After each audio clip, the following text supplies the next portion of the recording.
Hey everybody, we're all aware that the realm of bad NBA takes has long been dominated by mainstream sports media. It's been a goldmine for content creators. But here in 2024, we've stepped into the era of player podcasts.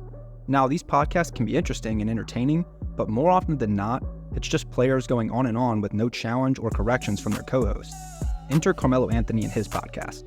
Recently, Melo claimed that his number 15 was stolen by another player and he feels erased from Nuggets history. Did you feel a way when you see my man go out there, I play basket, number 15? But let's pump the brakes for a moment. The truth is, the number 15 in Denver doesn't belong to Melo anymore. Back in 2016, when the player in question, referred to as Jokic, was drafted, the idea that number 15 was somehow sacred or off limits seems a bit far-fetched. Melo was undoubtedly a great all-star player in Denver, but let's be real, he wasn't a multi-time NBA champion with an extensive playoff resume. Melo's playoff success in Denver was limited, making it past the first round only once in 7 playoff runs. His best playoff run, in 2009, saw the Nuggets go 6 games against Kobe's Lakers. While Melo was undoubtedly a fantastic scorer, the championship success during his time in Denver was pretty slim pickings. And here's an interesting point. Before Jokic came to America and was drafted, number 15 was already his number. So Melo's theory about being replaced might be a bit off, considering Jokic wasn't some highly anticipated pick, but turned out to be a grand slam for Denver. In essence, Melo's podcast raises some eyebrows, but when you delve into the facts, it appears that Denver got a steal with Jokic, even if they were initially just looking for a single or a double in the late second round. Let's keep it real and examine basketball history with a critical eye. Now let's take a look at Jokic's career compared to Melo's. Jokic has only lost in the first round once in his career, made it to the West Finals twice, and of course, clinched an NBA championship. Looking ahead, I believe Denver is poised for, at the very least, another Western Conference Finals appearance this year, with a good chance of making it to the NBA Finals and potentially securing back-to-back championships. Before you start thinking that Jokic wanting to leave was just a narrative pushed out there, consider this. They gave him 15, so we try to erase what you did, what I your did. accomplishments over there. That's crazy. The disrespect shown by offering Melo's number is puzzling. Seems like an attempt to erase everything that came before.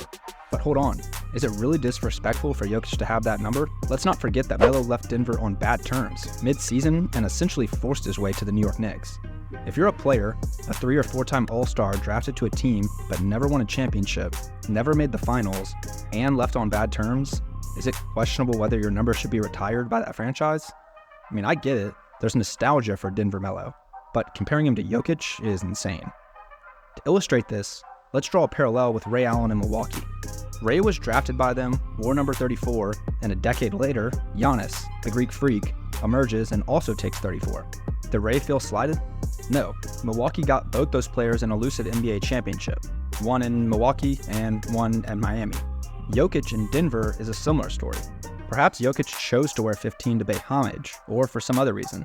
The point is, giving him that number doesn't disrespect Melo. It's about embracing a new era and a new player's journey.